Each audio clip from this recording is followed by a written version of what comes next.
I am 33 female, don't think I'm in the wrong here, but the way my neighbors reacted to me has me second-guessing myself. A few days ago I woke up at 8:30 a.m. and was about to let my large dogs out into my fenced backyard. At the last second I checked my phone and saw that my next-door neighbor Catherine had sent me a text at 1 a.m. telling me there would be contractors in my backyard power washing her house from 8 to 9 a.m. Here's my issue. I wouldn't mind letting them in my yard if that made the work easier. But Catherine never asked, she just told me it was happening, with 7 hours notice, in a text sent to me while I was asleep. It was just by chance that I saw it before I let the dogs outside, and had I not seen it, I could have let my dogs out into my yard with contractors already in the yard. One of my dogs is a very fearful dog, and while he has never bitten anyone, that is only because I work extremely hard to protect him from unwanted encounters with strangers, advocate for him and his personal space and special needs, and never let anyone get close to him without measures taken to make sure everyone is safe.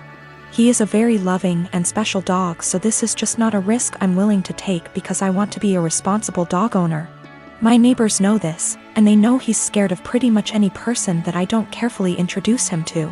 I also have very clear signage on all the gates. But they told the contractors they could go into my yard. Didn't ask permission, didn't wait for my answer. I felt this was an egregious overstep, and just kinda rude and entitled of them to not ask me permission, and just tell me it was happening like I had no say in the matter. I got mad and texted her back and told her that this could have a very serious safety issue and it is not okay, under any circumstances, for them to ever give anyone permission to enter my yard where my dogs could bite them. Unacceptable, and never again. Catherine's husband Jack then blew his top and told me that they didn't have any notice either. They heard from the contractor in the middle of the night and there was no time to notify me. I feel like that's not my problem, and that they should have waited to receive confirmed permission from me before telling the contractors it was okay. I really don't think I'm asking a lot here. I feel like this is an extremely reasonable request, dog issues or not. Then Jack told me that my behavior was unacceptable and that any harassment of the contractors would be dealt with, and that I was to immediately cease harassing Catherine. I never even spoke to the contractors. And I sent Catherine a total of 4 text messages that more or less said that this is a boundary they can't cross. This was unacceptable, and they are not to do it again. Jack sent me a few more nasty texts, and at this point I'm not really interested in being friendly anymore. But Jack still said that I was the one who was being unacceptable. Jack just yelled at me from his balcony to tell me that the painters will be coming back multiple times this week and he doesn't know when, so I am calling the company first thing tomorrow and explaining the situation to them. I am installing gate locks this afternoon.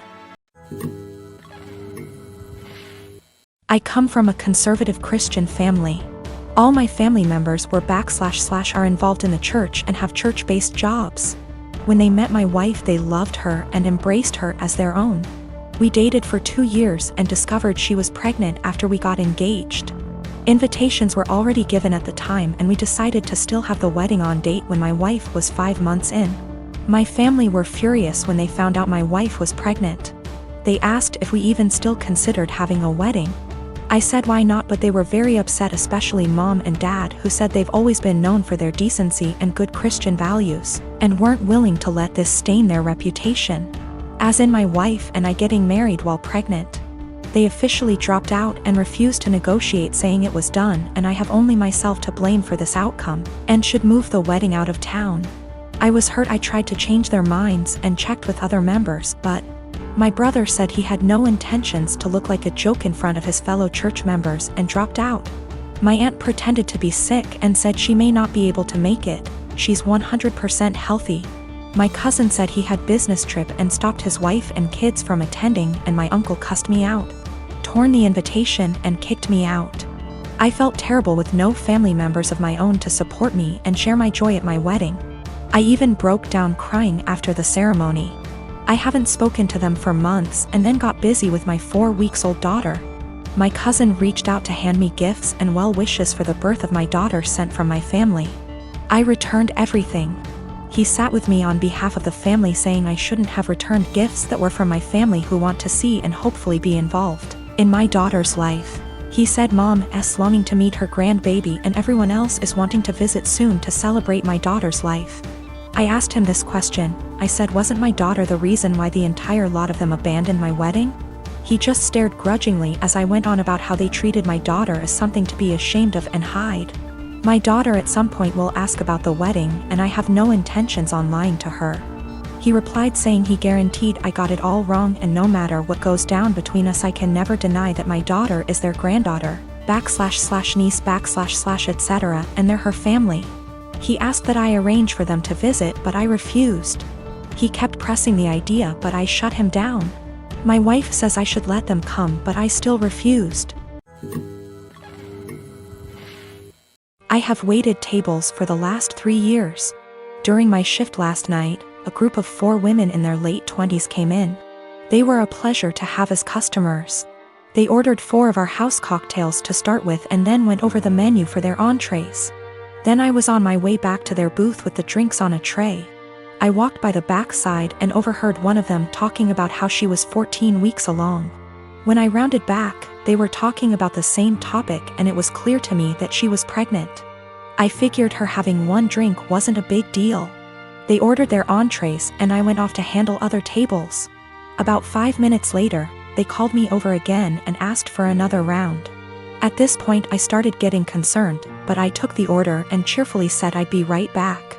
This time, I went to the bartender and asked him to make one of them a virgin cocktail.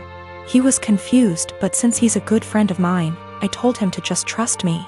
A few cocktails later, hers strictly virgin, they started getting rowdy, and Mrs. Pregnant Woman was also getting into it.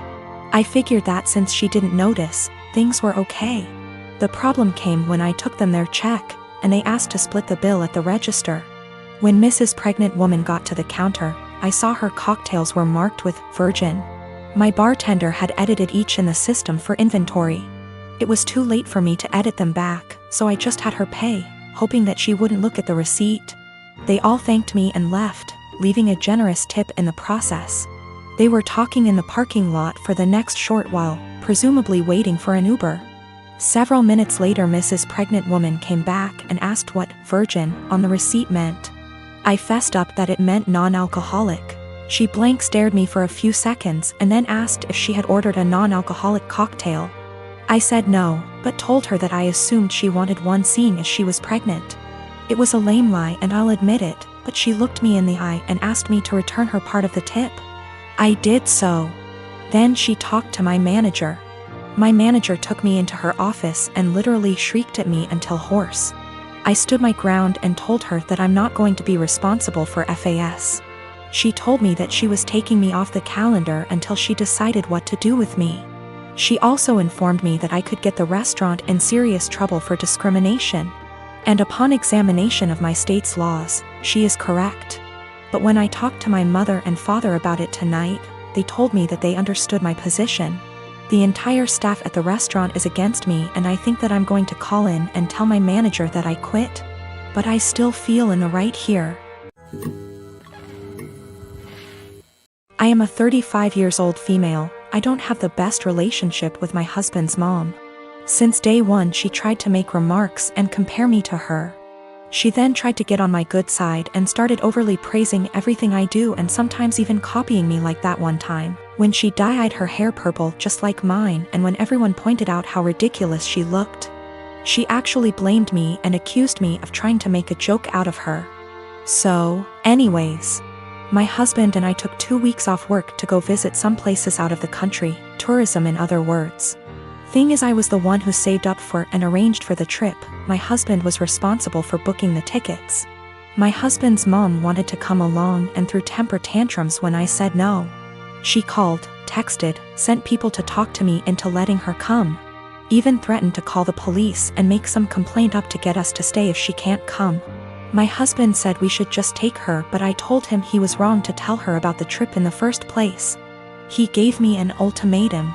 Said he wouldn't go if she can't come, and I told him I'd gladly call his bluff, which made him take his words back and say, fine. I will tell her to stop it because we won't take her. Things got quieter, suspiciously quieter. The day of the trip came and we got to the airport at 2 p.m. My husband was walking ahead of me and was looking left and right like he was looking for someone. I asked him, but he didn't respond. He lead me to the waiting area, and first thing I saw was his mom standing there with her luggage. I froze in my spot. I felt a cold wave washing over me and I was fuming inside. She and my husband were hugging. That's when I quietly turned around and started walking towards the exit. My husband followed me while shouting at me to stop. He tried to stop me, but I told him off the harshest way possible. He tried to say I was overreacting and that his mom was there anyway and I should let it go and not mess the trip up for us. I told him he and his mom could still go and that I was going home. I went home and sobbed into my dog's fur for several minutes. Turned out he booked her a ticket without me knowing. An hour later he came home yelling and raging about how pathetic and spiteful I was to walk out and go home and ruin the trip last minute. I told him he caused this to happen. He said that I was being so hard on his mom, it's ridiculous. I refused to fight anymore, but he kept on berating me, then called my family to tell them that the trip was cancelled, and that it was because of me. My family said that I shouldn't have ruined it for myself and should have sucked it up and done my best to enjoy.